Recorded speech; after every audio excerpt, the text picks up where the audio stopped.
Hi everyone, welcome to the Localization News. This is the last stream that we're doing this year. My name is Andrej Zito. Welcome to our little show called Localization News, where we talk about the localization news that caught our attention on socials. And in this special episode, we're going to be talking about the biggest events that we saw in 2020. I would like to welcome my usual guests, Vera Richards from Akorbi. Hi, Vera. Hello, everyone. Nice to be here. I also want to welcome Ilan Bloch from Baguette Translations. Hi, Ilan. Hello. Good. Hi, guys. So, first of all, let's start with some technical things. We have you right here. You can comment on the socials. We are streaming on Nimz's LinkedIn. We are streaming on MultiLingual's Twitter, Facebook, and YouTube. So all the comments should hopefully make it back to us. And we will be very happy to comment, to answer your questions if you have any questions throughout the discussion. This is more like an open format where you guys get to interact with us. And as you can hopefully see on the screen below, we have a comment from Tucker. Let's do this. Let's do this. And we have a comment from Diana Sima just right now. Hello. She says hello from LinkedIn. So hi, guys. Hi, everyone. Please feel free to participate. And what we decided to do for this episode, like I already mentioned, we want to kind of like recap the highlights of 2020 and maybe make some predictions for 2021 because we are so smart. So we'll try to figure out something. So how do we want to kick this off? Maybe I want to give you guys some space to talk about something. So what has been your highlight for 2020? For you personally? So should I start? Ladies first, always. All right. You know, I was thinking about is like this is a very nice way how to put it on the women. Like we're pretending that we're the gentlemen, like ladies first, but in this case, it's kind of like leave me out of this. I don't want to be the first one under fire. All right. Okay. So 2020, what a year! I think. Personally, for all of us, we just had to learn to like ourselves a little more because we had to stay and keep company to ourselves more and more. So I think that's been a challenging year for a lot of people, learning to be more alone and without the usual family gatherings we were used to and so on. I think personally that's challenging. Also, I think on a more professional level, I think going digital in everything has been a challenge for a lot of the different companies in our industry, especially the companies which had large in-house teams and rely more on in-house. Taking it digital, taking it remote would be a challenge, you know. So, and I have witnessed that with majority of our partners who were struggling with that in the beginning. So, I think that was on the challenging side. On the positive side, I think also being able to like ourselves is positive as well. So that, and for me personally, I spend a lot of time outdoors, and I love that anyway. But even more so this year because just getting outside of the house was great, and so that was positive. To vote? No, we actually vote by mail in Washington State. So definitely, actually, that's another highlight. Although I don't want to get political here. Yes, I think some good changes are in SARS, and that was certainly a highlight of 2020. That the tide has changed a little bit. So you maybe a lot. You mentioned that people had to get used to being with themselves alone. So, okay, I'll ask this question. What have you guys learned about yourselves in 2020? That's a pointed question, I think. What have we learned? I don't know. Ilan, this one's on you. Yes. That was what's for me. First of all, I think yes, definitely I mean, it's going to sound a little bit cliche, but the COVID story is one of the big things we'll remember of 2020. It has affected the whole world known to man, and maybe it's definitely in our lifespan one of the only things that has affected so many people at the same time throughout the world. So talking about inclusion, we'll discuss that later. But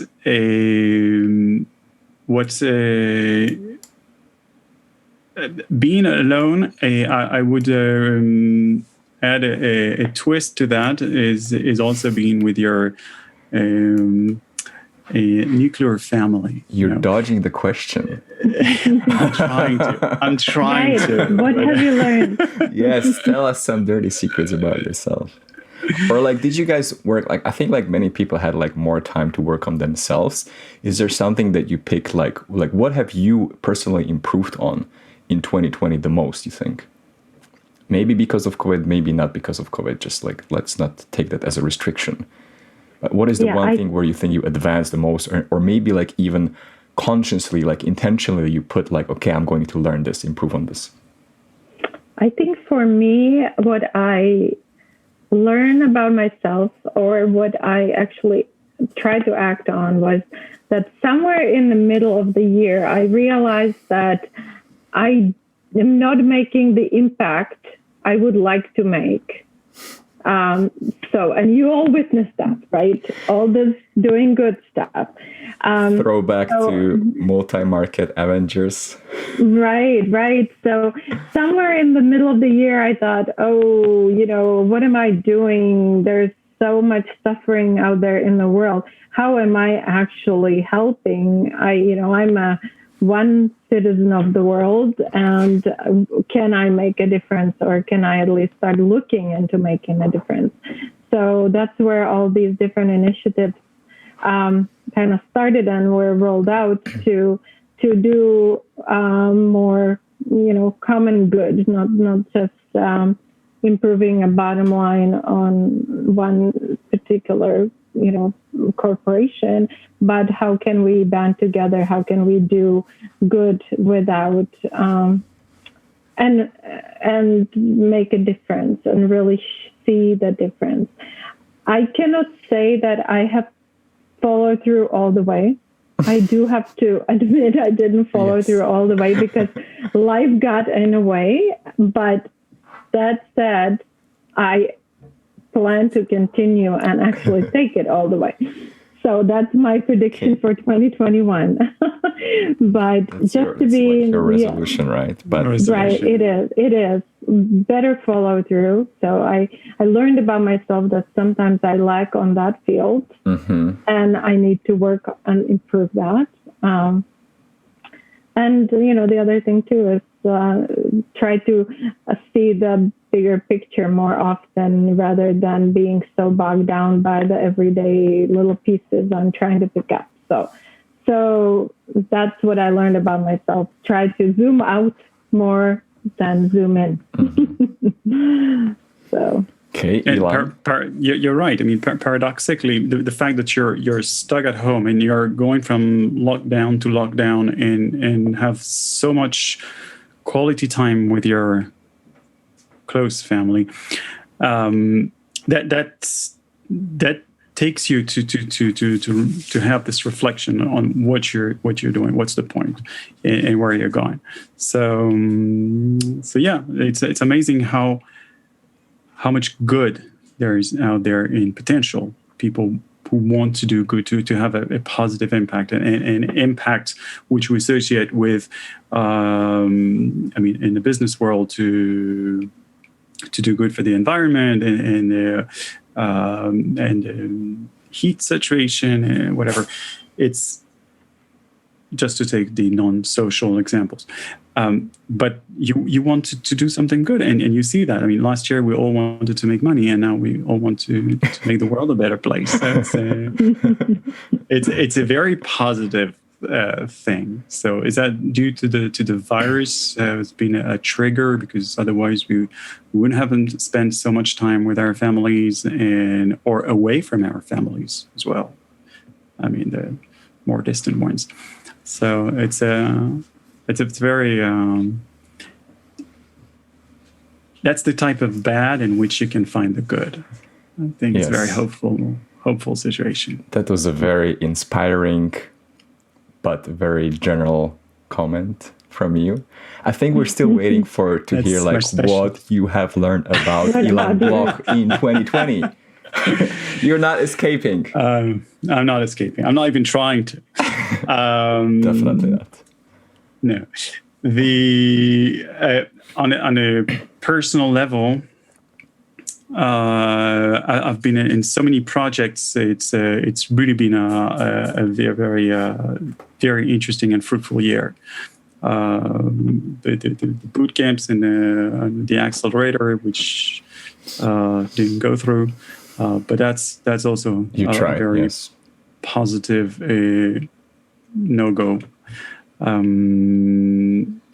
But professionally, I think I've learned about resilience, because we've had a very bad 6 months going, with a little delay after the start of the announcing of the pandemic, and then you really felt that everything stopped and people are on hold, and all the activity you used to have is not there anymore. And yet we seem to have managed to make it, and we're coming out of it now. So we want to do good, and we can survive the bad situations.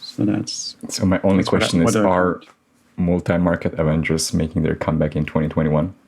Absolutely. Definitely. Yes. Okay. I was actually preparing like a pep talk after we go offline after this to talk about that. But yeah, it's good that you guys brought it up. I want to go back to the chat quickly because people are actually commenting. All right. Yes. So quick shout out to Roslyn Famous. Comment on LinkedIn. 2020 has been one check of a ride. I think maybe she meant heck of a ride. Mm-hmm. Then we have Eddie Namoran. Thanks for this. Thank you too for commenting. Diana, again, she said, when you live in Washington State, you have a lot of time to reflect, pandemic or not. Is that right. your friend, Vera, by any chance, or no?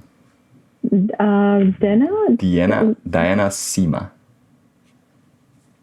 Diana Sima, no, I. Well, you also live in Washington State, right? Yes, so we are definitely. Explain to us non-Washington people what this means. Pandemic or not.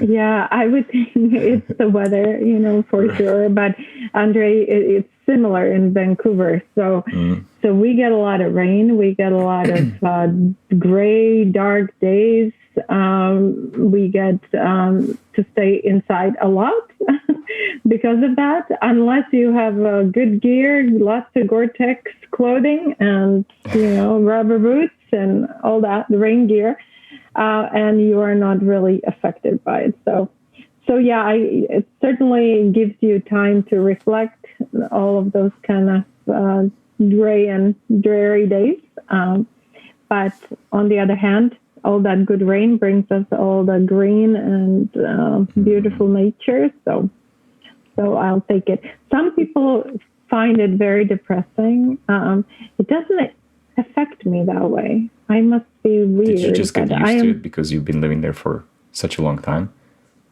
Yeah, I don't know. It just always kind of makes me want to grab a book and a blanket and turn on the fireplace. And there you go. And I find that when it's sunny, I cannot do that. Like, I cannot stay inside if it's sunny. So if it's sunny for too long, I feel like I would like a little rainy day, so I have a good excuse to stay inside. So that's me. I'm a little weird that way. That's where I guess you can also practice your discipline, because like even if it's sunny outside, you can still stay at home and read a book. You know that, right?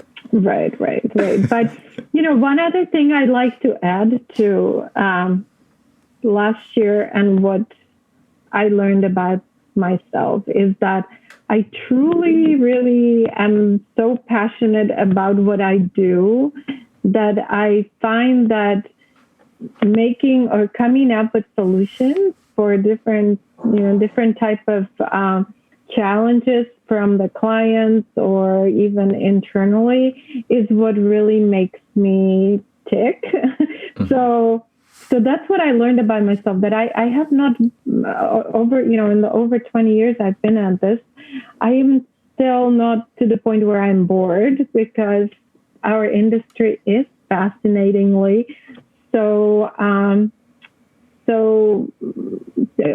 evolving so much that there's always need for coming up with new things, new solutions, new ideas, and so that is a good finding that I have not yet reached that point of ho hum another day, right? No, not there. Mm-hmm.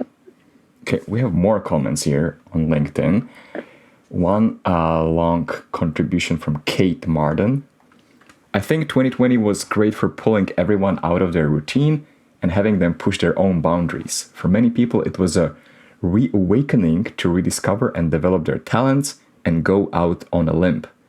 Everyone has had to react, face things that were put aside for years in the day-to-day drudgery, existence, and obligations. Did you guys push yourself beyond your limits? Yeah, well said, I'd say. Yeah, well, that's, yeah, absolutely.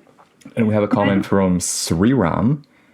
Most people believe that things will change in 2021, so makes it 2021. So let's make it 2021 is a year of belief, perhaps.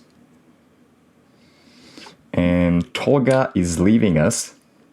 I'm sorry, guys, with all my respect, I'm out. I think we're discussing personal pandemic experiences. No useful data for me.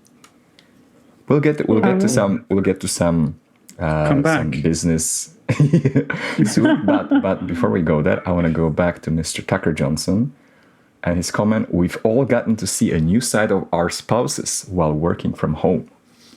It's really blurring the lines between work and personal life. And I think that Ilan was starting to talk about his nuclear family. So I'm using this comment to get back to you again, Ilan. Back. Now you can tell your story about the nuclear family that you have in Israel. Thank you. No, Takar's right. It's working.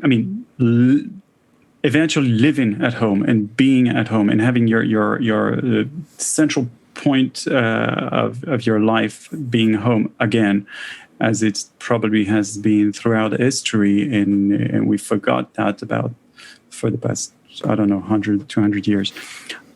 It really changes everything, and it's and yes, you have a partner in life, you have kids. You have, they're there. It's for real. It's not like all day, especially when you're locked down. And we just came out of lockdown this morning. So Yay. Believe me, you get to spend a lot of quality time with your family. So it's I'm not sure it's blurring anything, because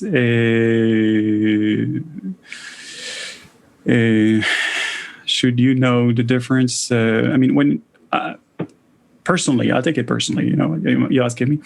I've been working from home for 2 years in February. Like all the company, we just stopped having an office, and where we went virtual 2 years ago. So you learn to put your boundaries, and until you do so, you're never at home and you're never at work. You're always at the other place where you want to be or you should be. And it does require some discipline. But what's very interesting in this experience of living and working from home is how do I say that? Back to you, Andrej. It's the balance. Yes, right? yes. Maybe to, I think, Tolga's point, since we're streaming on LinkedIn, we want to also like talk about like professional stuff. I mean, I like the intro, personal. I don't mind it. Like, I like it. But let's try to bring it to more like a professional and work discussion. But like still like the balancing thing, balancing personal life and work life has been more evident or necessary because of COVID. So I'm wondering how you guys approach it. You are two in a, I don't want to say the same position, because Ilan, you have kids at home. Vera, if I'm not mistaken, your kids are already out, right? So it's just you and your husband. Mm-hmm. So how did you guys deal with this? So, I mean, for you, Ilan, probably not much has changed because of COVID since you were working from home before. But let's imagine, like, how was your transition before when you were going to, let's say, office, and now that you had to work from home? Like, how do you set the rules, like, with your family or with your husband? Tentatively, you lock the door. I mean, you close the door, and that's it. But we're being honest tonight, so it's not happening, which is also a good thing, because it means that all of a sudden you're at undue hours in the night. You're still there, and you can still provide good service to your client. And when your family needs you, you're here, and you can step out and take part. So my question to that is, are you always available to your family when they have something? Like, let's say the kids want to come and they want to play or do something.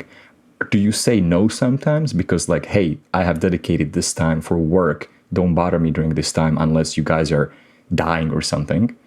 Or are you always like available? Because to me, this is related to when we used to work in the workplace, in the office. I think one of the reasons why many people are like not efficient is because they get easily distracted by other people. Like, many people can just come to you to your office, to your desk and ask a question. But sometimes it's better to say, no, I don't have time right now. Can you wait? I'll get back to you later, and just finish what you were working on. Absolutely. Mm-hmm. So does it mean you say no to your kids? Or Absolutely. Yes, absolutely. Okay. And it's you have to, when you want to stay focused, and you need to stay focused now. So it's also a question of the timing that you set yourself you want to do. It's a question of task and a question of why are you being interrupted. But by the same token, you're working on something, and a colleague rings you. Not now. I'm focused. I'm doing something. So we'll talk later.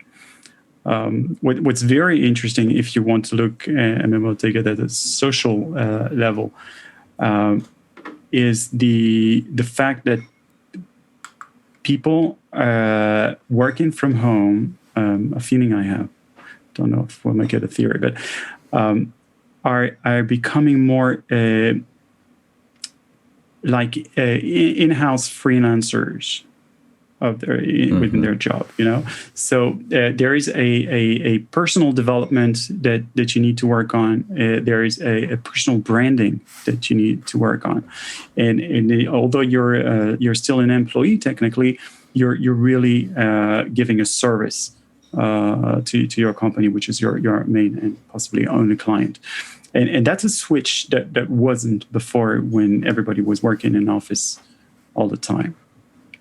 And I feel it very perceivably on the networks. Look at the profiles on LinkedIn.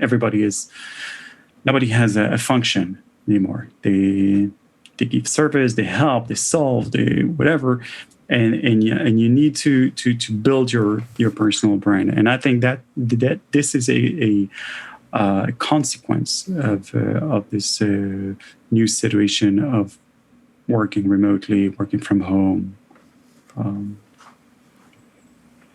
Yeah, well, I would say also, though, that what has changed, because I think in our industry we are used to working remotely. I've done it for a long time. So for me personally, not much has changed as far as the family life and how we are organized. My husband has the office downstairs, I'm upstairs, so we don't interfere with each other. So that's fine. But what has really changed for us, I see, is that our clients are working from home. Mm-hmm. Where before, I don't remember having many clients who would call me from their bedroom or from their, from their small apartment. Don't ask. Don't ask. Right. But yes, I have seen that. And so I think that is what is a little different this year, that everybody had to kind of let the guards down and start being informal in that respect. So and I have many meetings this year where, with clients for very large companies, which would say, oh, I cannot be on camera because I'm in my pajamas and my hair is all over. And it's really funny to hear that from a client. So it brings the client now becomes a little more, I guess, human, right? A little more approachable, because they're just like us, right? So that's what changed the dynamic of that relationship, client and the actual LSP serving the client. It's good too to see how different companies, what their policies are around that nowadays, and how that has changed, and maybe it helps us build better partnerships and relationships with our clients because of this human factor. So I think that's what's different to me when it comes to working from home, and that everyone's working from home. So we're all in this together. I just got a call from Javi Diaz. Javi, I'm streaming just like you will be tomorrow. By the way, heads up, Javi Diaz will be streaming his first show, Malhablados, tomorrow at 8:15 a.m. Pacific. So all of you guys who are here and want to join in a fun, casual conversation with Javi and Jeff Beatty from Mozilla, you guys are welcome to join it. Going back to our conversation, I think we have some more things in the chat, but I still want to ask you, so for you too personally, like you've been working from the home before, but we were talking that a lot of, let's say, your clients had to adapt, but also probably some of your employees that work for you, maybe something has changed for them. So I'm wondering if your companies somehow provided help for the employees to deal with the transition, because not everybody is used to it. And I know that many people who were used to going to the office where they can not do that many things, they were suddenly super inefficient because they get distracted all the time when they are at home. So did your company somehow support this transition? If by any chance some of the employees had to go through the transition, or if not, what would be your suggestions based from your own experience? Yeah, I think so. For our case, because Ilan, you mentioned that your whole company went virtual some time ago. For us, we have had few locations which were used to come in to the office, and because of COVID, we asked them to work from home. Most of them actually welcomed that flexibility to work from home.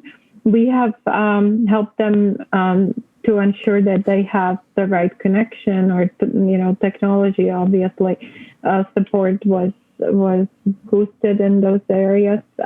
For those who didn't have equipment or anything they needed was provided. But I think more so than the technical support and the logistics, we have put a much bigger emphasis on making people feel that they are not alone. And this was done through newsletters. We have a team newsletter where we talk about more of the personal lives of the individuals, different type of customs in different areas. we welcome new team members and learn about them. And so that's one initiative. Then also we have a lot of all hands meetings where the whole company meets on Zoom, on Skype. We actually had one this morning. It was a breakfast with Santa, where we had Santa on, and the different team members brought their children in, and they got to ask Santa what they wished for the holidays. And so we are trying to do more of these events, although virtual, to check in with each other, check in with the different teams, more meetings where we meet as teams to discuss topics together and to brainstorm together, just to have that support. So I think that's where the emphasis was, and was a conscious effort to make sure that this is happening, so that people don't feel isolated. So interesting. It's very nice. Mm-hmm. We need to learn from you, because we transitioned 2 years ago. The situation was very different, obviously, and it all happened very over quite a long period of time, over 6 months. So one kind of natural and not so much emphasis was put in. I believe it's a mistake, and we need to work on that now, because sure enough, with time, the feeling of belonging and the feeling of team is going away. There's no doubt. So that's one of our resolutions for 2021. Good one. Okay. Let's play with the predictions about COVID, because I like, Ilan, when you said that maybe people are tuning into like their own freelancers, even though officially you're an employee. That's what I understood. That's what you meant. Do you think that maybe companies would be looking more into this model of growing their teams going forward, now that more people are used to working from home? Question mark. I'm not sure it's exactly related to working from home, but of a different relationship with the company. Mm-hmm. And definitely, just as a few months back, we've all discussed the new normal and what's going to be the life after, and are we going to have offices at all? And that was just at the peak of all the WeWorks and already places of you don't really have an office, but you have an office once a week, or whichever setup you found for your company. There, I do definitely see a trend. Maybe not 2021. It was going to be 5 years. It's going to be 2 years. I don't know, but a trend of companies growing organically with more word has escaped me in all of my languages. Not remotely, but less strict relationships. Not a company employer-employee relationship. It's something much blurrier. And would that be freelance? Would that be I don't know, but something different. And people taking themselves in charge, and people being responsible for not going to want, which may have started much earlier with all the generations of XYZ more than we had. People want to be independent, and now they had an opportunity to really start doing so, and it's like all the digitalization you mentioned earlier, Vera. It's all been happening for a long time, and it's just been accelerated. So so I could see that, yeah. Yeah, I also think too, it's changing a little bit the dynamic of the manager and the people who report to the manager. There has to be the balance I see is on when you are selecting team members, you need to have a team you can trust. It's no, since you don't have that, FaceTime as much. I wouldn't say you can certainly see what people are delivering and how the work is happening, but you don't have as much of the FaceTime. Some people work different times than you would normally expect them to work, but they might get the work done, and it's okay. There just needs to be that trust, which is being built a little differently when it's remote. And I think that's where the management strategies, which were maybe used in a traditional office setting, need to be adjusted. So, I see big companies like Amazon or companies like Microsoft. Amazon, for example, extended the work from home until the summer of 2021 for next year. And for a company like that, which has a huge workforce, that's a giant trust being put on all of these workers, remote workers, to stay on task, to adhere to the goals, to kind of make sure that the service doesn't get interrupted. So I think we have that same challenge to ensure that we adjust and adapt, and we don't stay, with the same type of management style, and also work with the inclusiveness and make sure that the people are working. I'm throwing that word in there again. It's a clue. You said the I word for you. It's a clue for you to bring that up. But that's my take at it, because I think very consciously when we are adding team members, that's the quality I look for: self-starter, independent, proactive, all of those, because people will be left to make decisions on their own, and we want them to be productive and active. And so, one thing that I'm very curious about is you mentioned the word trust, and the trust gets built with your team members differently with the transition to remote. And I'm wondering why, if you could tell us like how it was before from your perspective and how it is now. Because to me, what matters, what builds trust for me, is that if people give me their word on something and then they keep their word and they deliver on their word, this to me means trust. And to me, that thing hasn't changed before or after, because we can meet in person and you tell me something and then you do it, I'm happy. If you give me that word online and you do it, I'm happy. It's still trust. So I want to hear your perspective, because you are in a better position to talk about trust with team, because I have no team.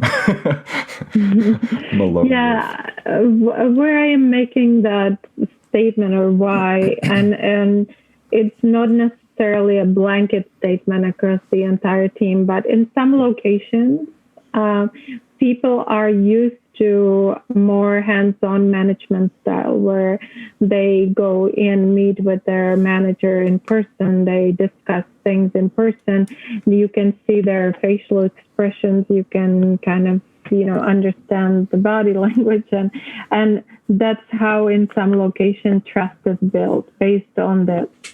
I agree with you. You can build trust remotely very easily when you know that the person is following up, staying on task, delivering quality, and you don't need to be checking on them. You don't need to micromanage them. You trust them.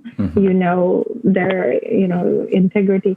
But in some location, it's truly, I don't want to be just picking on culture, but in some location, what I've experienced over the years, that FaceTime and that in person work ethic is different than when they are left to their own to work from home remotely.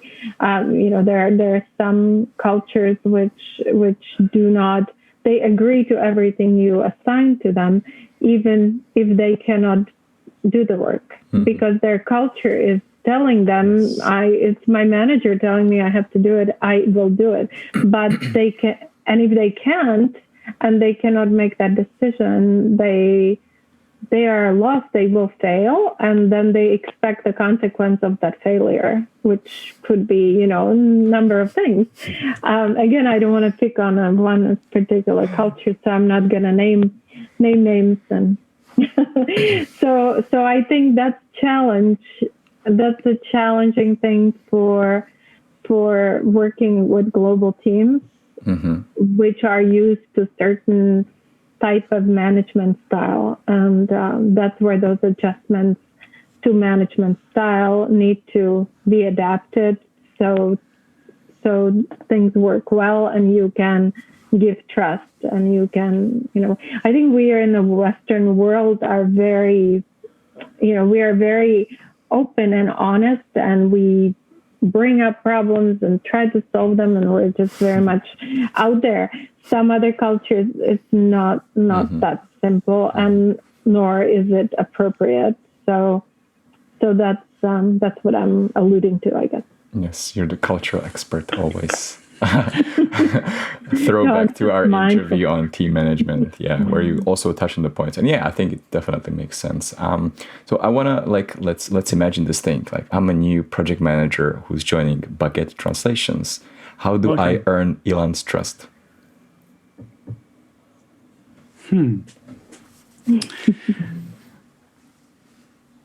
Well, we don't have a program like with Vera, so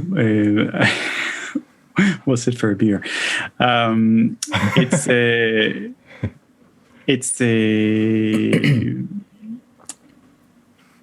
I think that's going to be interesting because we've not.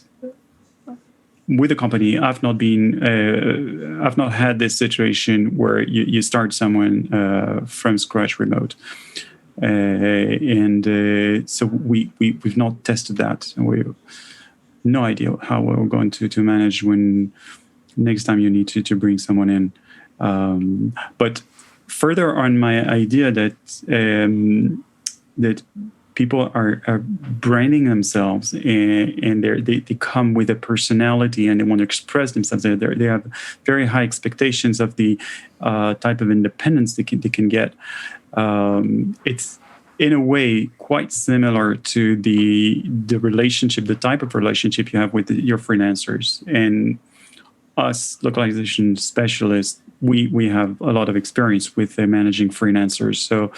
So I would say that it's something like trial and error, that you're going to give your trust and see that it's working, and then you give more and you build on that, just as you would do with a new translator who is completely independent in their relationship to you.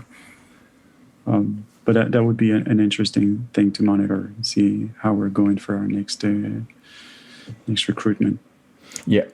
Another thing was that, Vera, when you were talking about the in-person meetings, where you can see the facial and body expressions of the people, with transition to remote and basically like a Zoom culture or whatever you use, Teams, are you guys requesting all your employees to have their webcam on when you talk to them, or no?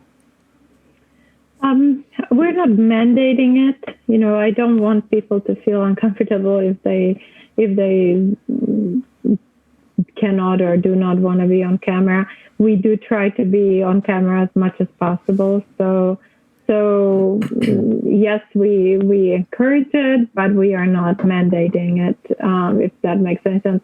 I myself start, at 6 o'clock in the morning most days. So I cannot say that I am in any shape to be on camera.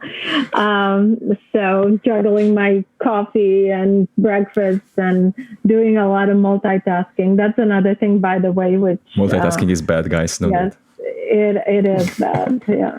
But, I think that's one thing I feel really badly for children who have to attend classes remotely, because knowing myself, sometimes I'm on a meeting, I'm not on a camera, and I'm doing 10 things, and I shouldn't be, right? I should be focused on what's going on. Yes. But after a day, if that focus has to be on camera for, longer, they say longer than 20 minutes, people lose the attention span. They start, their mind starts wandering, if nothing else. So being on camera remotely for 8 hours is, way too much. And that's why I feel sorry for the children who have to attend classes for, longer time period than the 20 minutes per class. And I don't know how that is where you are, Ilan, what your children have to do to attend remote classes. But I think it's the same in our work. If you have too many meetings, you are on camera for hours and hours. It's very taxing, much more taxing than if you would sit in the office, because there you go and make a tea and you walk around and do things and visit with your coworker and discuss something with your coworker, and you're not completely stuck with that computer all day. I hear you. We don't have a policy to mandate cameras. I do always turn on my camera when I enter a Skype, which we use most of the time. And I found it profoundly rude when people don't turn on the camera on. So I think that's the basics. I mean, we're remote. It's a fact. We're distant. We need to learn how to work with that. But you're not. Maybe at 6 a.m. you are, but other than that, you're not that unpresentable that you can't turn on your camera. And if you are, get dressed and come back. It's which I'm not talking about internal within the company. It's even with clients. You call someone, you booked a call, you turn on your camera, you're there, and you have a black screen, and it's I don't get that. But I want to say something else about what you say. Another thing that we do in the company is that oftentimes we just open a Skype, turn on the camera, and keep doing what we're doing. So like you have your office for a little while until you really need, until it's becoming too much and you need to focus or you need to take a call, whatever, and then you stop. But you have those times with some colleagues where you can really share an office and everybody focuses on what they have to do, but you're just not alone. I think that's a good idea. It's been interesting. Good. Let's go to one more comment on this topic on the chat from Tucker, this time on LinkedIn. He likes to switch the platforms. As for distractions, I would argue that we are now more findable by our colleagues than before. At least before, they had to walk to our office to interrupt. Now they just ping us on Slack, Skype, chat, anytime. There is no barrier. I love the collaboration, but I sometimes feel I spend way too much time responding to group messages now. So, what are your tips for distractions? Yeah, that's one thing I also wanted to mention, that I feel like I work more. Although I worked remotely before, before the COVID pandemic, I feel like these days I work way more because of this pinging on every possible, Google Chat and Skype and Teams and so WhatsApp, just like seems like since we are all out there remote, it means that you are supposedly, reachable at any time anyone wants to. So setting those limits, I think it's good. Turning things off. I started doing that now, 5 o'clock, I still get the pings and I get it on my phone, but I try to stop myself from looking at it. And Andrej, you are very, very bad because you started sending messages at like 11 at night.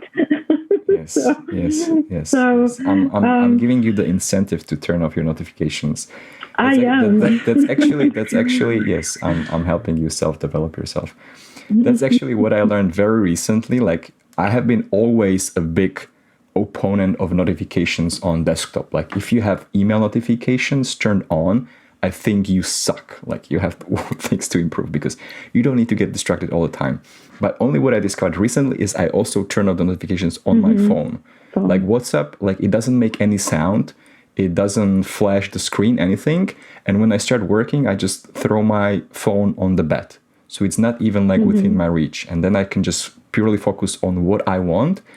And that's my biggest point, is that I decide what I want to do, not other people, not the rest of the world. Right. Yeah. Yeah, agreed. I know. Yeah. I have all my notification on my email turned off. Yes. Always have. Yes. But yeah, phone, I'm guilty with some of the apps. I have them still on. And my daughter told me the other day, she turned all of the notifications from everything, Facebook, basically all. So absolutely. And if they need you, they'll call you. Right. If they really want to talk to me. That's what I was also saying, like, in my productivity tips, that like, if there's a real emergency, like, pick up a phone or do something else. Like, if somebody's in a bad condition, you probably wouldn't text them a message. Hey, by the way, my friend is dying, like, you would do something else. Like, there should always be, and also like to tie it back to the work. Like, sometimes we have emergencies at work. There should be, like, let's say, a dedicated channel that you can always use for emergencies, so that people, like, if there's emergency, they are immediately notified about it. But otherwise, if it's not emergency, then let the other people handle their backlog of the messages that pour to them. So, right. Agreed.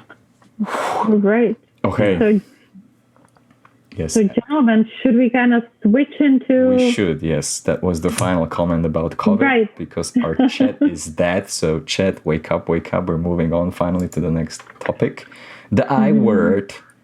Or wait, maybe before we go to I word, I want to maybe quickly do the RWS SDL thing, because that to me was the biggest news that at least I noticed. I usually don't look at feed. I don't look at news much unless we pick some articles for our show. But this is something that was like whoa, big. Maybe because I also work for Moravia, and SDL, it's like Trados has been there since I started in the career. So my question to you guys, and also question to the chat: RWS acquired SDL. Is it something that has impacted you in any way, or it's just like something that's happening in the background? I think RWS is acquiring everything that moves, because it's not just acquire us. I am moving. Because it's iconic. Yes. It's Webdunia. If you remember the Indian LSP that we caught just the day they changed their blog post on whatever it was. So they seem to be unstoppable, and that's definitely also my choice of company of the year because of that. Ta-da! Where are you going to stop, RWS? Well, we're not for sale. Right. Unless you call me after. We'll discuss. Don't send a WhatsApp message because we will not see it. No, I've got no notification. You need to call. Yes, you need to call. It's an emergency. Yeah. Okay. So it's I'm not sure it's real game changer. It's as far as I can remember, the most expensive transaction there was ever. I think it's estimated $800 million. Certainly more than Linebridge also. Well, it's not the acquisition. Yeah. They sold AI, the annotation to tell us. Yeah. So, so yeah, it's major. I'm not sure if you guys know the details about the acquisition, but does it mean they acquired a whole SDL, including the tools like World Server and Trados? Yes. Yes. Mm-hmm. Yes. Okay. They have Everything. Yeah. I read in Slater, not to mention anyone, that they're reorganizing in business units, whatever they call them, right. And every profit and loss center will be independent, reporting to the CEO of the company. But they won't change the name, so Trados remain Trados, which Trados has not been Trados since SDL bought them. Right. We keep calling it Trados. We should call it Studio, but even then, it will still remain RWS Trados, SDL, whatever. So, yeah, it's for me too. It's kind of major. Mm-hmm. Yeah. What do you think? What do I think? So I'm also ex-Moravian. Yes.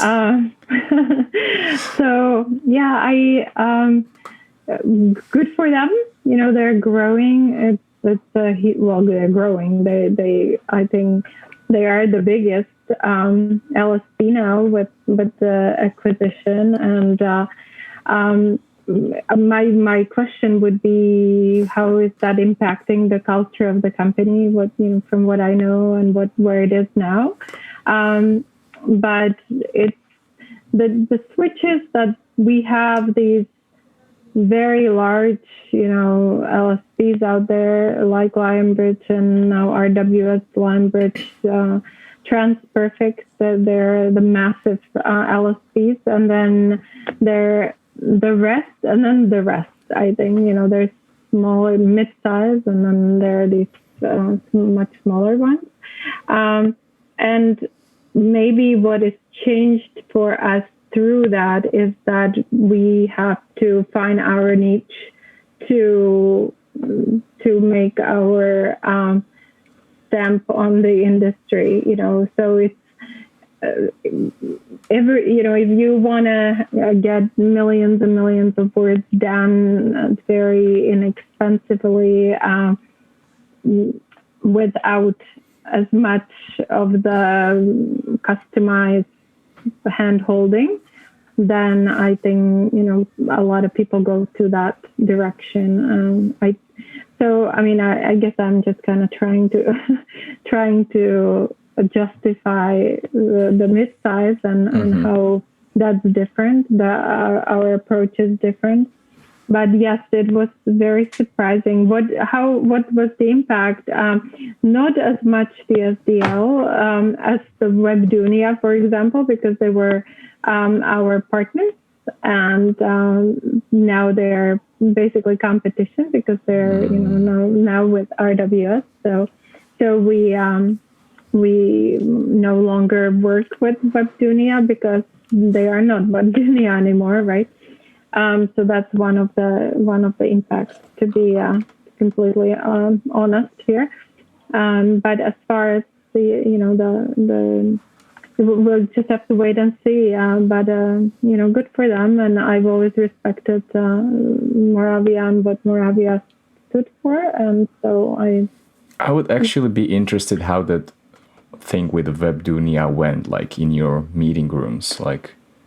After they were acquired, like, did they tell you something like we can no longer work with Akorbi, or did you decide it, or how did it go? Yeah, so I actually met up with the CEO of Webdunia. He's here in Seattle. He lives in Bellevue, and so we met up, throughout our collaboration over the years. So I know him. So when that happened, he did let me know that this is what's happening, and that they are being acquired, and I had to make that decision that we no longer will work with them. He totally respected it. We agreed on the handover of the different projects, and it was, and we still are in touch. But it was my decision. Mm-hmm. Interesting. But they've been completely integrated, or they work still in like an independent profit center? Yeah, they have been integrated, but they do have a technology branch, which was not part of the acquisition. So they have developers and technology engineering team, which was not part of this deal. Only their translation.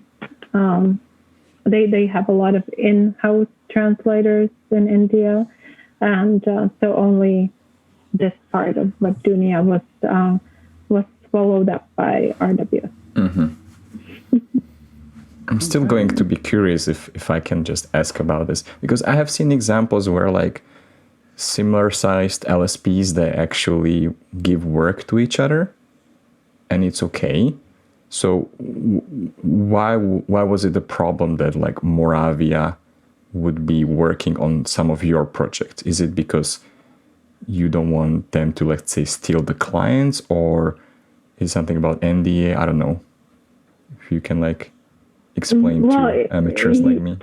Yes, yeah. Well, it is definitely general policy because now there are competition. Now there are competition, and they have access to our clients, right? So, so that wouldn't work. Do you think? I mean, it's not very difficult to know which larger LSP works for which client, and as a smaller entity providing services to a larger group, do you believe that gives them any insights on to compete in any way? I mean, you don't have access to much once you're behind the filter of the LSP.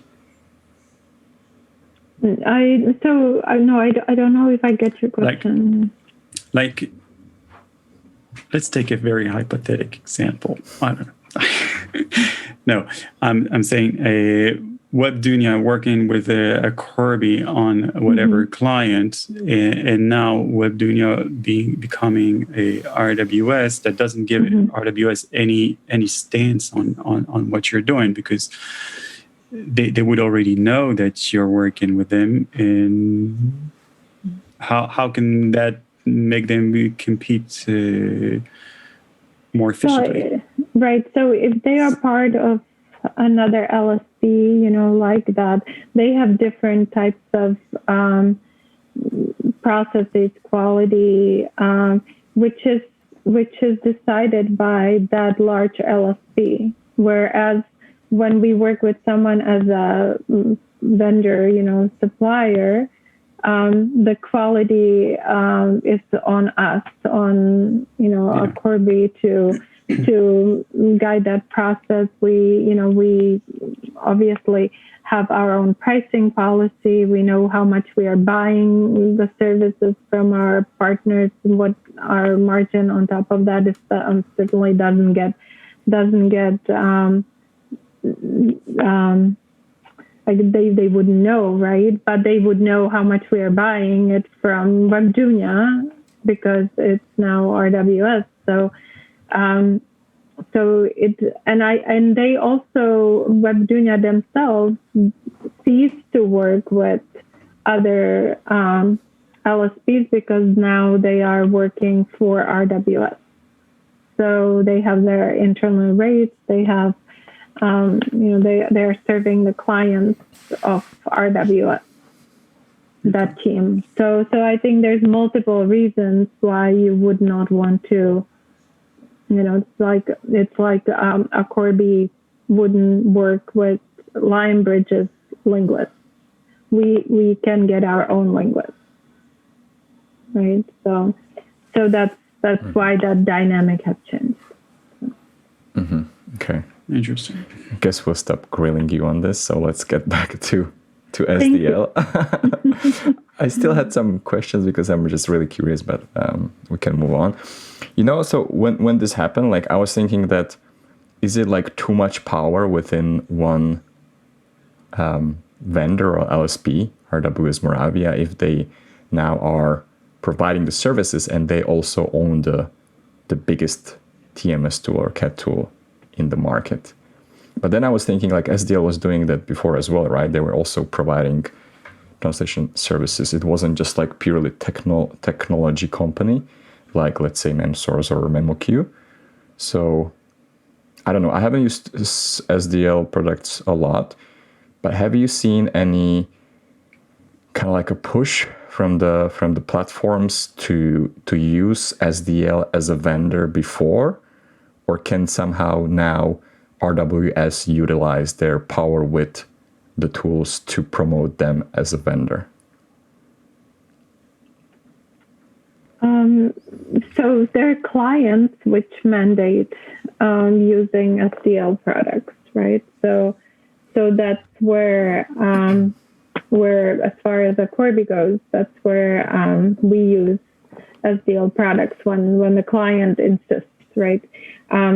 Otherwise, I can share. We use MemSource and MemoQ. Those are our tools, TMS tools, our CAT tools. We use at Akorbi, and I know that RWS also worked closely with MemSource in the past.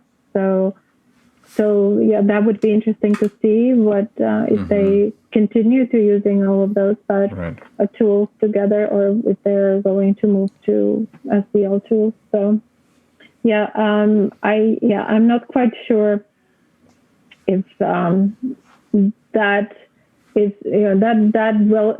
I would think it would have impact on those LSPs where they have used SDL Trados, and now they are. Now again, the tool is owned by an LSP service provider, language service provider. Yeah. So how would they feel about that, paying for the tool to their essential competitor?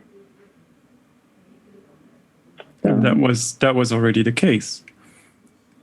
Because SDL was SDL. SDL, but I think SDL was. I think it would be much more worrying if it were something completely online, like you mentioned, MemSource or XTM or whatever, and your data is there. And because Trados, of all tools that I've been using. That's the most user-friendly in terms. Wait a minute, I haven't said that. No commercials, but you have the most control on your files because you really have your XLIF. It's here. You move it. It's there. It's nothing compared to what Across does to your files or MemoQ in a way. During the process, you can't approach your file. So of all tools, you are paying a license to competitor, but you're still owning your files. If it were something cloud-based, I don't know. I'd think twice because my data is there. But you can have private server. You can have agreement, and that's what we have. For example, we are not sharing our data. Yeah, that's exactly what I noted here, like data security. And to correct you maybe, Ilan, on that, yes, maybe like the desktop version is popular, but I know that SDL was actually starting to push the cloud version, right? They developed a whole new thing which runs in the cloud. And exactly like you brought up the point is, let's say I'm Akorbi or Baguette, and I think that, or you don't even get to decide, right? Like exactly like Verka, you were saying, the clients tell you. And if clients say, hey, I want to start using SDL Cloud, which then you have to use, so all your data or your people or your vendors will be residing in the cloud, which is now owned by RWS Moravia. Is that something that you would be worried about? Does this give RWS an advantage that maybe they will not share publicly, but deep inside, they between the business units, maybe they will use it to like a tactical advantage. I don't know. Well, I think it's all in a agreement and a contract. I've been in this situation before with a different type of tool, where the client asked us to use the tool, And we knew that they would have access to all of our linguists, for example, all of their addresses and, so on, not just the file data. And so we signed an agreement with that through that client to make sure that the data is not available to that particular tool provider. So they apparently it can be done, that it's blinded for the provider if you negotiate it, because that was kind of high on my list too. I didn't want, because this was a competitor tool. Their main product is the tool, but they are a competitor, and we did ask to have that data blinded because we were mandated by the client to use the tool. Mm-hmm. So I think it's something to be aware of, I would think, for any LSP out there. Mm-hmm. And I think it would be good to hear if we have anyone still listening to us. Tucker Johnson. Tucker, maybe if someone could validate that it is a concern or it is not a concern, and it can be taken care of, through some contracting. Probably, like if you're using any cloud thing or any web app, you have like the privacy policy, where the company like says like, okay, we will guard your privacy and we will not use it for something or resell the data. But like even like when I was interviewing David Chanek from MemSource, they are using the client's data from MemSource to develop their AI features. Right. I know that, yeah. Right. So, yeah. Anyway, Tucker commented on YouTube. Now he's on YouTube. It will be interesting to see how RWS integrates their new toys with their existing systems in a way that is actually going to provide better value to the clients. That is no small task. Absolutely. Integrating such a huge two things. Probably not. Right, yeah. Okay. But my point was, when I saw this news, I was like, oh my God. And then 10 minutes later, I was like, okay, I'll go cook my lunch. Like for the regular people, I think like let's think about all the translators around the world or the project managers. Do you think they care? Does this affect them in any way? I don't think so. No, of course not. No, I think it was like a wow moment for a moment, flash in the pan, like you said, and then it was, then good for them is what I say.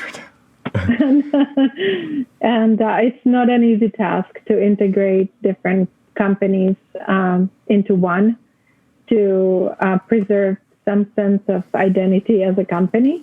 So I again look at the not just culture, it's the culture, it's a company culture, and that I think that's a tough task. So full power to them, and hopefully they'll make it successful. Let's do some predictions, because you guys wanted to do predictions and we also promised it in the marketing promotional material. So we talk about let's say the biggest or the most noted acquisition in 2020. So what do you think could be the next big acquisition in 2021? Akorbi buys Baguette, or the other way, Baguette buys Akorbi. Wow, maybe. Wow. Who knows? Who knows? That's a good idea. Good idea. Well, I don't know. We just, Accolade purchased Amplexer. That's another, news of M&A. Absolutely. There.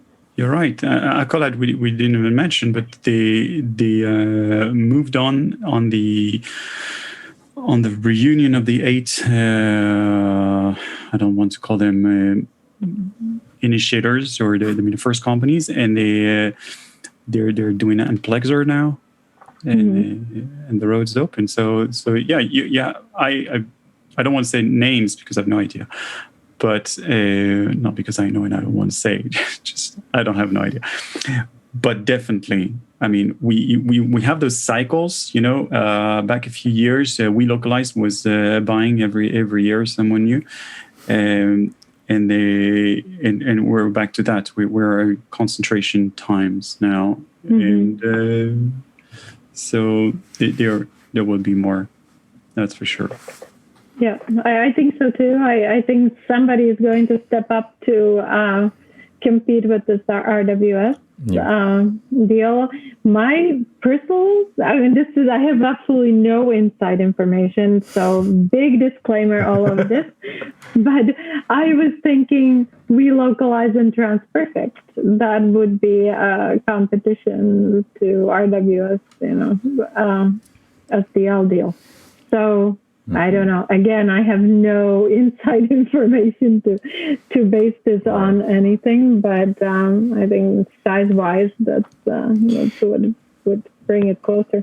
Based on what we were brainstorming about, like how RWS having SDL tools and platforms under their belt could give them such a huge competitive advantage.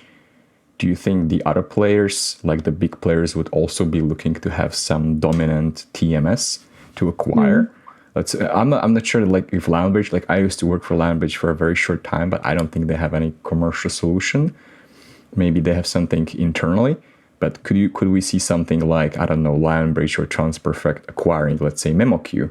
And I didn't mention MemSource because MemSource was recently got the financial injection, and they so maybe David wants to still go independent, which I would think would be good, but maybe could MemoQ be the next thing, that would give the LSPs an advantage to compete with RWS because of the data that they get from the TMSs? Question mark. It's possible, yeah. I'm certain that there are going to be more acquisitions next year. Hard to predict, and would make sense to truly compete with the RWS SDL deals too. So, We Localize, TransPerfect, MemoQ. Why not? But I think it's anyone's guess. And I think we Localize and TransPerfect. It would be great if they acquired a company that starts with F, because then the abbreviation would be WTF.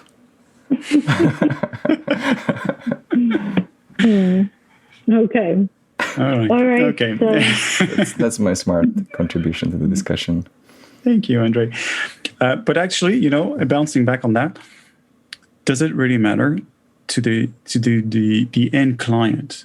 So they've decided to put their TMs on whichever system, MemoQ, Trados, whatever, and to use that, and they require that from their providers. Do they really care that they want Trados? They don't want to work with RWS or whomever. They actually want to work with Akorbi, but they ask you to, regardless, to work with that. You think? I mean, as an LSP, we would feel uneasy with the idea that your data is there, but client side, what do you care? Some do. I'd say some do. I guess if you are in a closed system and if you go to a open system, you have to let the client know. We do have clients where we have strict requirements with the data management staying onshore, for example, at all time. So yeah, definitely. But that's their requirement. They're asking you to use Trados. So yeah, for the Trados, we have their requirement, but some other clients, I'm talking now, we cannot work in MemSource for some of our clients because of the server not being in the US. Okay. So we have to work with MemoQ, for example, because we have our own instance of server, and we also have onshore availability of that data server. So I'm just talking general, if someone inquire MemSource, for example. So by the way, MemSource is working on this solution for the onshore. So they just announced it. So it's a good thing. But this in any broadcast case, is not brought to you by MemSource. This broadcast is not brought to you by MemSource. Okay. No, it isn't. For the latest upcoming features, please go to or RWS or any other topics we're bringing. So. Yeah, but like to the point, like Ilan, like yes, the clients don't care, but I'm wondering if because they selected Trados or SDO Studio, maybe it gives if this gives RWS the leverage to start pushing more agenda for the client. Because what I can imagine is that, let's say you're a client and you pick Trados and you're subscribed to their newsletter, right? Or you get some communication from the tool because you're only interested in the tool and you don't care about RWS. But can this newsletter to be used to somehow put in some, small messages about RWS? So the clients, by their decision to use Trados, they will be somehow like opening themselves to be inception by RWS Moravia. Subliminal messaging within. Yes. Within, yeah, and I am sure that happens. Let's be honest. If it wasn't happening, I would be surprised. Yeah. I mean, it's part of the deal. That's part of, they paid the money to acquire it, and certainly are going to take advantage to market themselves as much as they, anyone would, I would say so. Okay. So to be realistic, yeah. So our conclusion from part 1 is turn off your notifications. Conclusion from part 2 is turn off the subliminal messages. Now, what are we going to turn off when it comes to the I word? Ta-da. Introducing the third part, which is inclusiveness. Is it inclusiveness or is it inclusivity? Let's start with that. I think it's synonymous. Both. Okay. Yeah. So the reason why I picked this thing is that this year, so when I was announcing the new episode of my interview that I did with Gilad, I started the post on LinkedIn by saying that the word inclusive, I haven't heard it before 2020 more than I have heard it this year. Everybody's talking about gender inclusiveness and all other inclusivenesses. Why? Why? People, why? That is the question. Tell us why. Tell us. Tell us. Tell us. I'd say this generation, what is it? VX? I don't know what they are, but they are now in workspace and they are way more in touch or way more tolerant, or maybe that's not the right word, than the generations before them. And they're making it their agenda. And I am saying yes. I say good, finally, right? So I would say it's being pushed by this new generation, certainly a couple of generations past my generation. And I think it's that movement. And it's not just, it's everywhere, really. And maybe we will see some good coming to us in 2021. In the U.S. with our political scene changing, and I think that America generally has been kind of setting some of these trends for the world, not past 4 years, but I am hopeful that that's going to change with the new administration coming in, so much aware and so much impacted by the movement which have happened in 2020. And so I think that's why inclusiveness is at the forefront. And I think finally I think it's finally a good cause to get behind, in my opinion. And it might be personal. I just feel that there's been a lot of groups which didn't have a voice, and it's good that we are noticing that, and we're paying attention and giving them the voice. So my rant on that. Ilan, what is your theory on this? Do you think maybe it has something to do with Black Lives Matter, because that was like one of the early things? I think it started before. The quantity, I see it from a slightly professional perspective.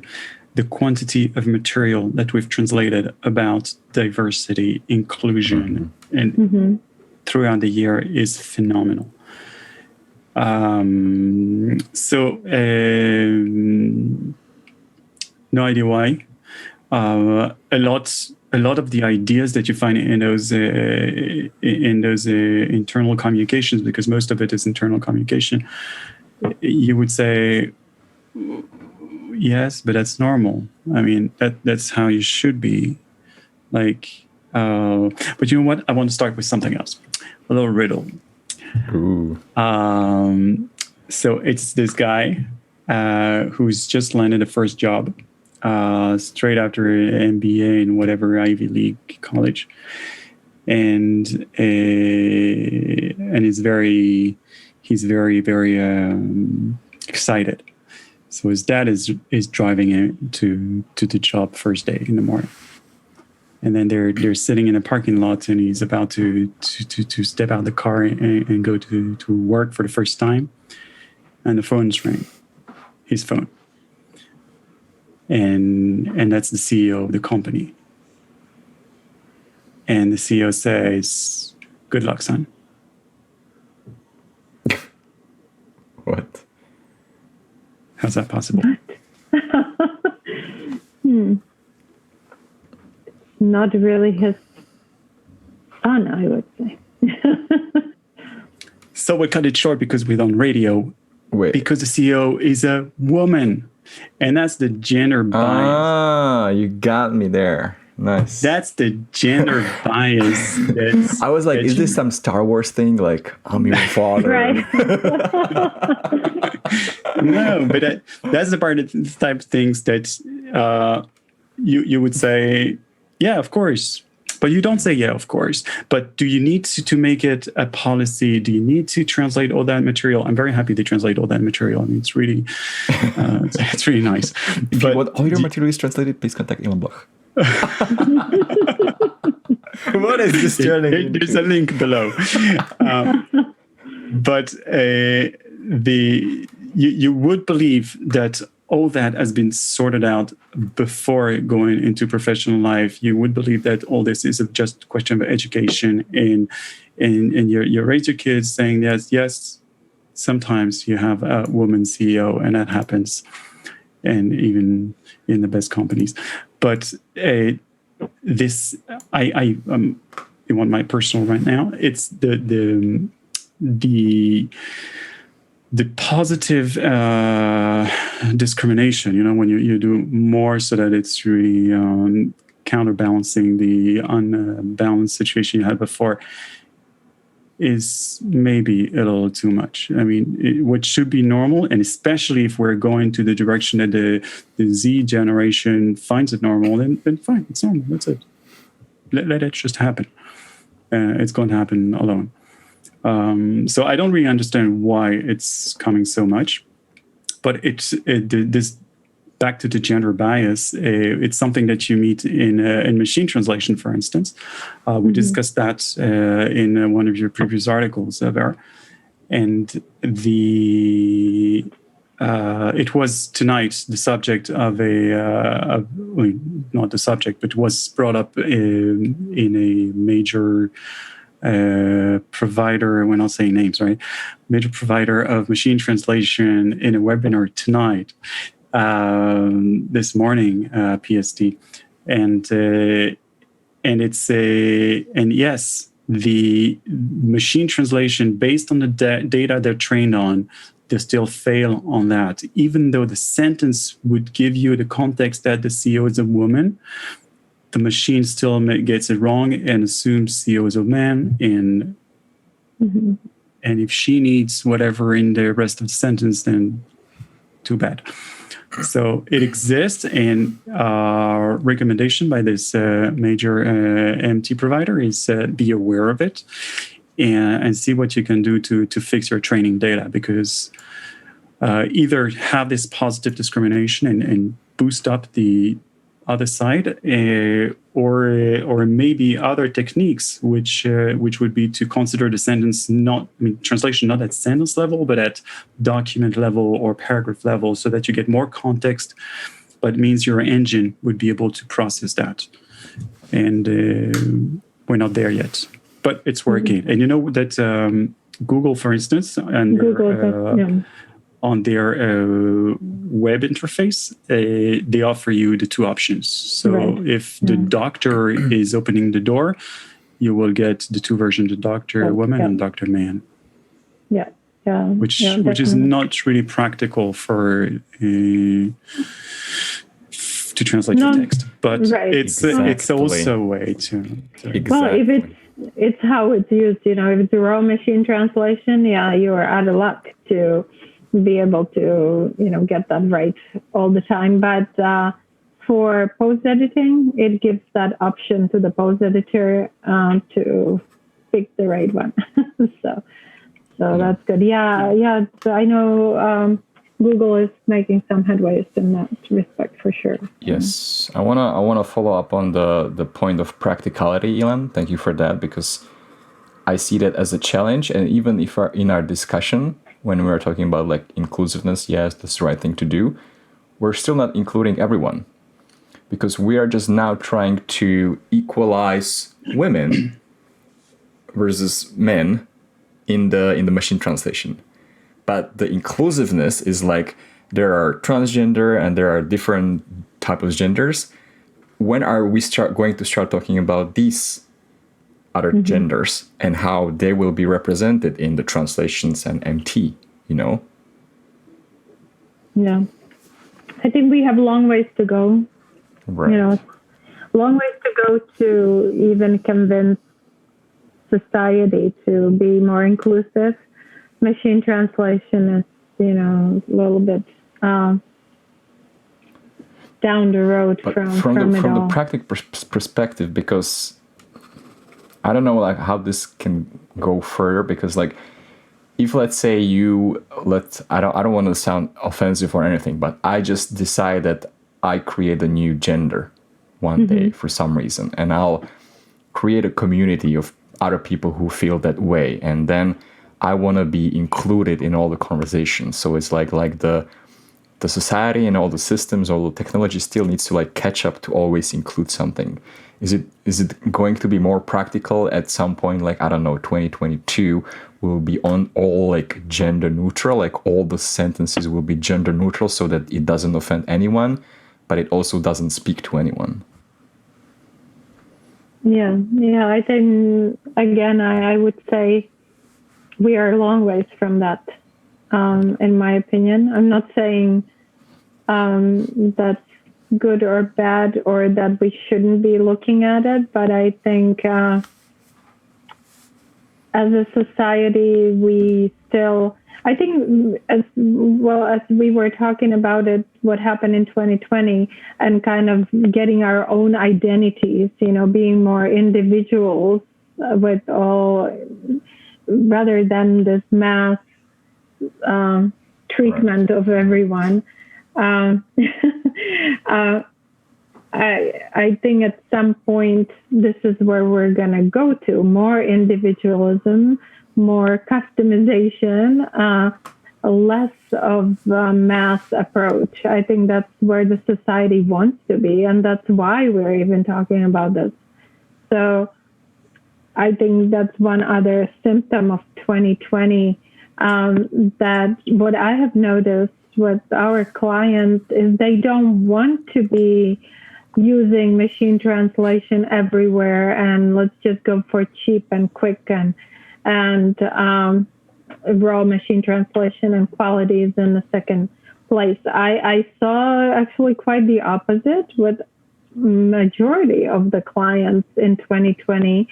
Maybe it's the mix of clients we work with at Akorbi, but it is, I have seen ask for make the quality more, focus on certain aspects, be more customized in how you treat our content, create the content for different locales, especially don't translate, more transcreation, more branding, more. So maybe I completely turned around that question you posed, Andre, but this is what I'm seeing the society is going to. Yes, inclusiveness on one hand, but that doesn't mean we will make all of our content down to the lowest denominator, right? We are going to quite the opposite, identify and call out and customize. I guess my ideal myself wants to go that direction. Be more recognize, the differences rather than make everything beige, right? So I think that's kind of how I'm looking at it. And if you want to refer to a recent post by Natalie Kelly, yes. Yes, she's back from November. That's the essence of localization. It's we're going to make everyone feel part of it, beyond the language, beyond whatever. But it's a long post, so I'm just summarize. Sorry, Natalie. Yeah. What I'm just thinking is, like I sometimes tend to start a stream or whatever I do, I say, hey guys. And I just learned that technically I'm not inclusive because some women will feel like not included when I say, hey guys. Well, in the US, okay. I think we're all guys. Hey guys. Is there a room, so I'm opening the philosophical part of it. Yes. Is there a room for a inclusion with a gender, not neutral in the sense of no gender, but a one gender that covers everything? Like in many languages, those I know, masculine is the gender neutral. So it's obvious that you're not talking just to men. You're talking to everyone. And it's okay. And everybody feels included, not because of the structure of your sentence and the grammar of your sentence, but because you mean to talk to them. That's for a lot of the languages, one use the third person plural, like they, that is inclusive for if you talk to a group, right? So I would say a lot of the languages, that's the solution, even English. Okay, so you can start with hey you or hey. Yeah, all of you there, and they are this and they are that, right? Yeah. So yeah, when you talk plural, then you have so yeah, you can make the text structured in that way. But again, do we want to? I mean, we want to be inclusive by recognizing all the differences, and not, we are all one human race, obviously. Right. So the inclusion to me is to not be cookie cutter. This is the society. It's, this or that, but it's a multicultural, racial, we include everyone, regardless of their, religion or color of their skin or their gender,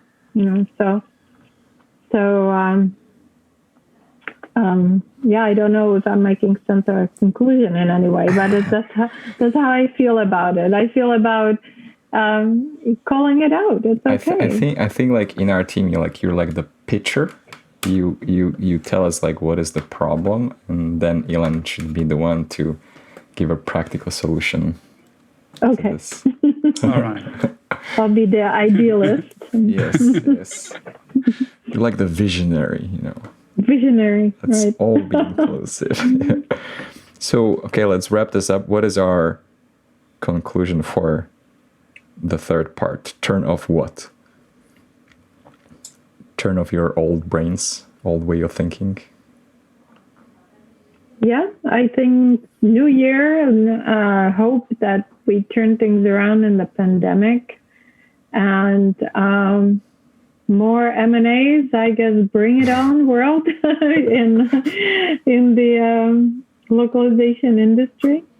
And I think some industries hopefully will get a break, like the travel and hospitality industry, which really got hit this year. Hopefully their business will pick up.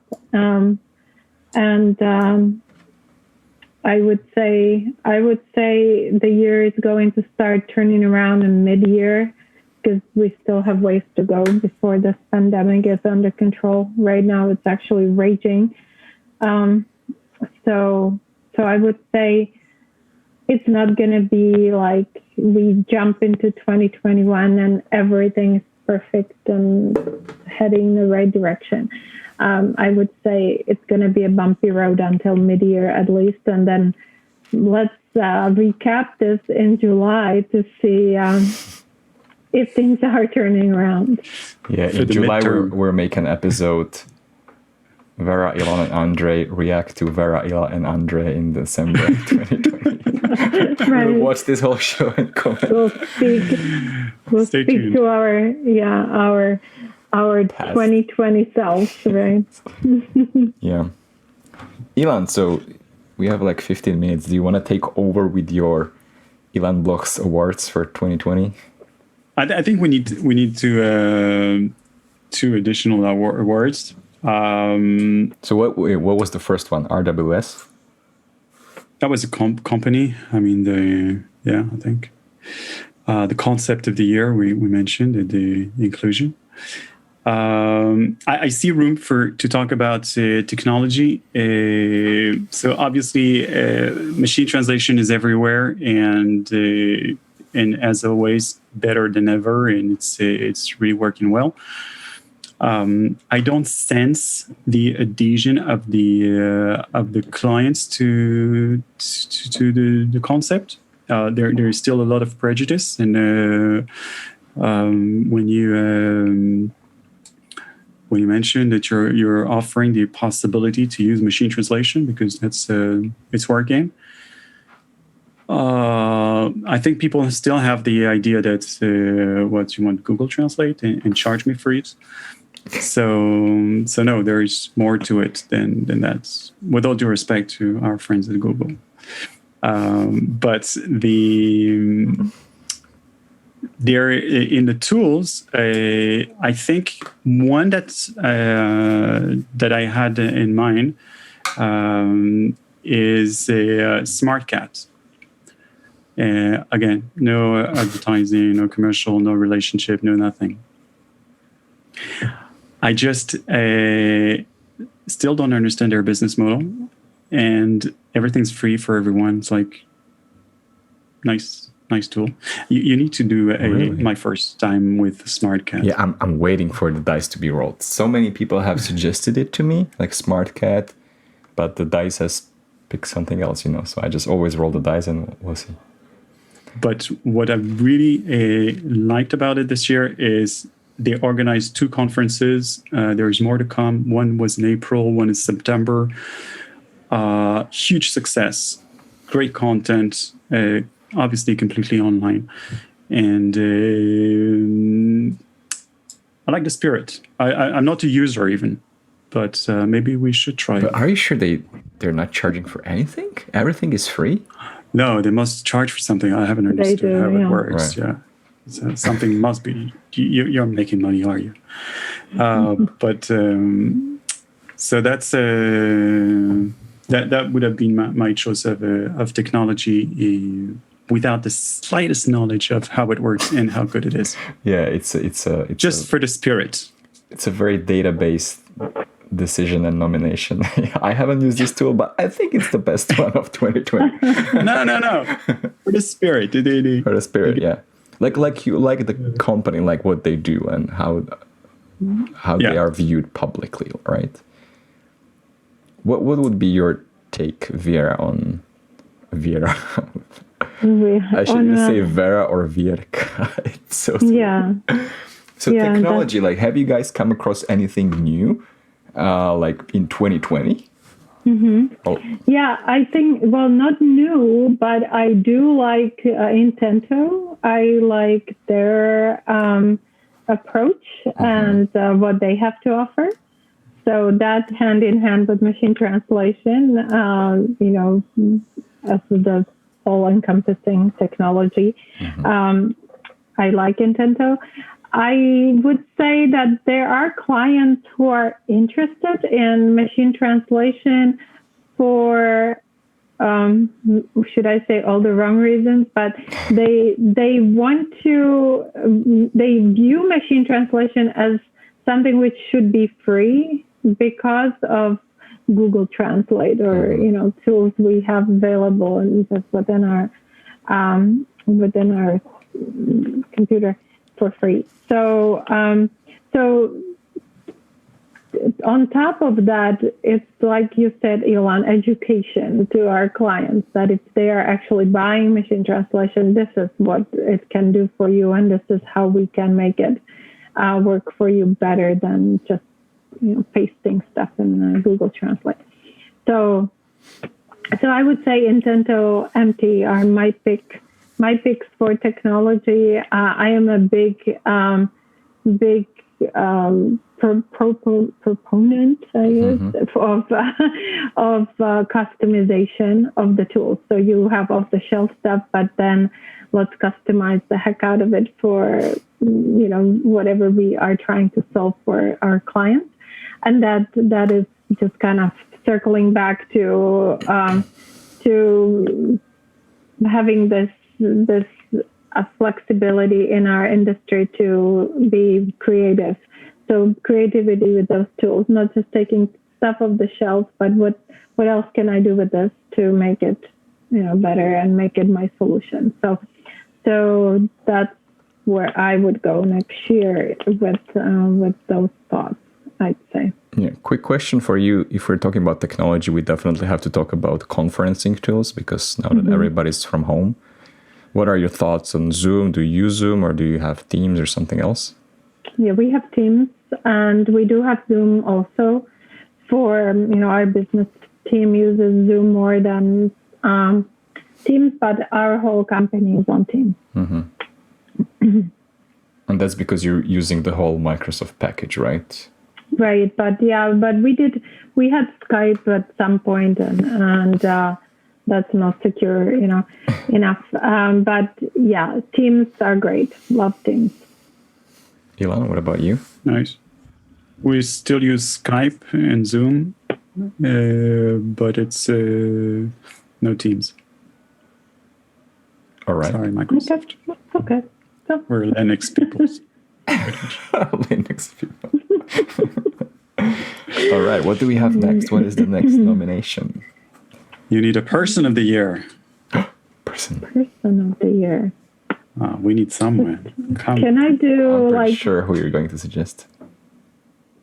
Oh, Natalie. Of course. No, I'd say a person of the year. Can we make it person? I want to shout out to our friends, Translators Without Borders, as the persons of the year. So. Absolutely. Yeah. We need to follow up on our Saving the World thing, by the way. Right. But yeah, I think they are doing a heck of a job. And so I'd say I go with them for 2020. All right. So that includes all the women, men, right? transgender. I'm inclusive. Yes, inclusive. Not just one person. Perfect. Okay, Ilan, back to you. My person of the year is a woman. And not for all the good reasons of inclusion at all. It just happened so. So, Veronikoskaya, this one is for you. Oh, not because she's a guest of honor and a panelist in the other localization podcast with our Turkish friend, right? She was there once. Okay. I was still kind of like piloting things at that time. I saw it twice, so it felt really? like she was a lot. Did you listen to her interview? That's a good Yes. one on sales. Yeah, absolutely. And not because she's French, and that's when you say cocorico. We say cocorico when you mention something French. It's like the cock-a-doodle. How do you say the rooster voice? Cock-a-doodle. Cock-a-doodle. Yeah, okay. So we go for a simpler cocorico. Just because she took, I think, the most difficult job this year, not switching gears to an already very dynamic company, because I think they're doing nicely. They've had their, I think, 2 acquisitions already, 2 offices, 2 continents, whatever. But because to step in the shoes of the CEO when the owner is still there, that's difficult. So good luck. Good luck. I actually heard from her that like he's very good. And it's a funny story because the owner, I think when I was still in Czech Republic, so long time ago, I think they were interviewing me for something, like maybe like a project manager job. And I was asking for more money. And they said no, but they said that they still like me. So I think the owner at that time was asking me if I would be interested in doing some business development. And until I did the interview with Veronique, I was like, salespeople suck. They only lie to you. So I was like, I don't see myself doing business development. So yeah, there was something about that guy if he saw something in me. So so yeah, I think Veronique is pretty happy with the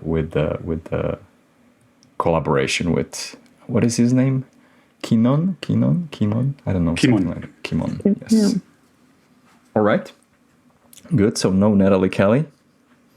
No, next year for sure. But we'll keep mentioning our articles because they're really great source of inspiration. That's what. All right. Is there anything else, Ilan? I think there's maybe room for something less good that happened this year. No. Mm-hmm. That's the random time. It's when the pandemic started and everybody realized that things are going bad and in the wrong direction, it's going to be long and it's hurting a lot. There was this very beautiful feeling of everybody's solidarity. Everybody is helping each other, and we're going to work for free, and you won't pay us even. And people started to ask for discounts because half the business is gone. So I need something to help because otherwise I'm lay off everyone, and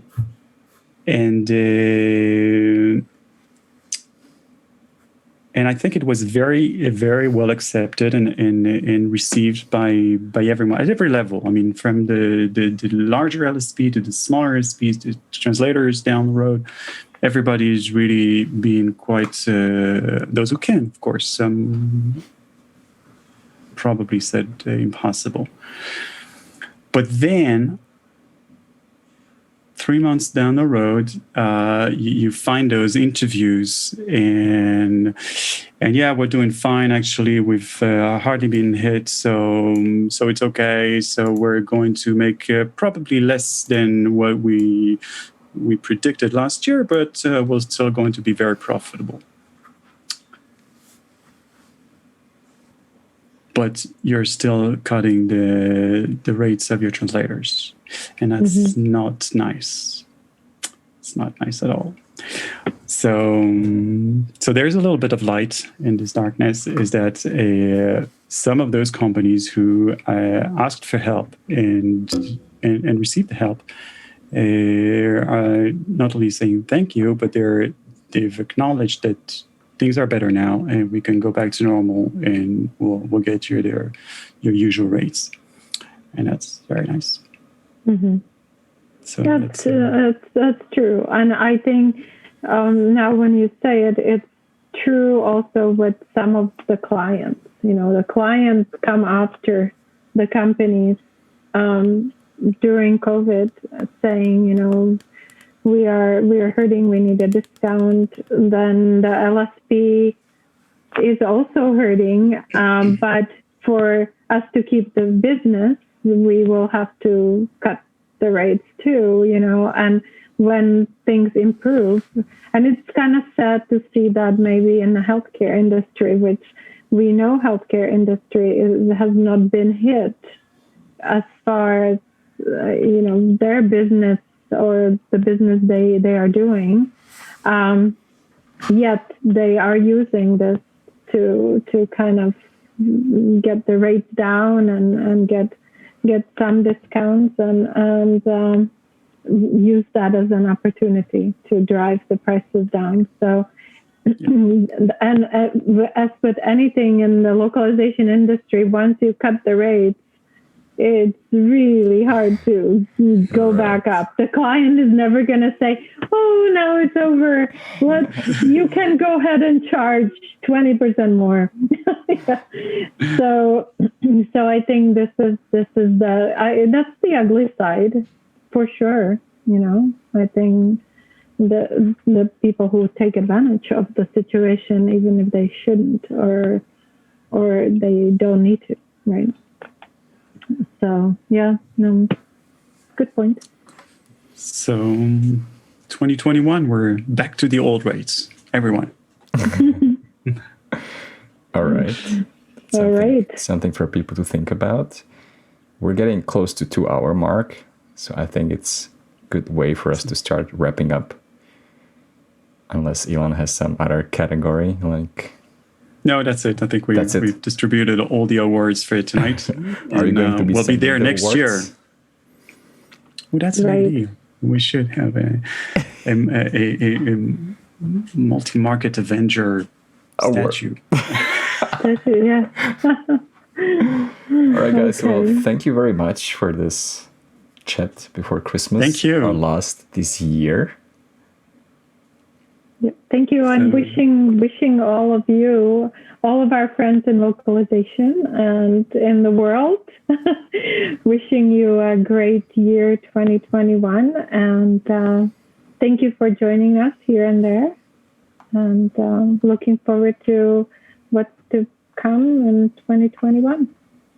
All right. Thank you so much. That's it from us, guys. Thank you very much for watching us, for staying with us, for interacting with us. The recording of the show will be available on MultiLingual's YouTube channel. And again, I want to give a heads up for you. Tomorrow, 8:15 a.m. Pacific, Javi Diaz will be streaming his very first show called Mal Hablados. So see you guys there. Until then, see you in 2021. Bye-bye.